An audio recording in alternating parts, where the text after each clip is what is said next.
అక్క, అది అది ఏంటంటే అర్జెంట్ అవసరం ఉండి కొంచెం నీ బంగారాన్ని తాకట్టు పెట్టుకోవలసి వచ్చిందక్క.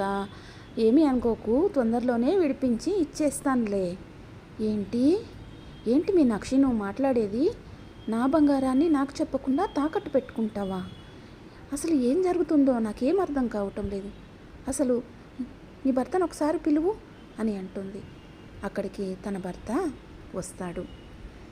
మహేష్, మహేష్ ఏంటి ఇలా అంటుంది మీనాక్షి? నా బంగారాన్ని మీరు తాకట్టు పెట్టుకున్నారా? అసలు ఏంటో విషయం చెప్పు నాకు అని అడుగుతుంది. నీ బంగారమా? అది నీ బంగారమో ఎవరి బంగారమో నాకైతే తెలియదు. తను ఇచ్చింది నేను తాకట్టు పెట్టుకొని తీసుకొని వచ్చాను. తనకి నాకు ఆ విషయంలో ఎటువంటి సంబంధము లేదు. కాబట్టి మీరు ఇక్కడ అల్లరి చేయకుండా ఉంటే బాగుంటుంది.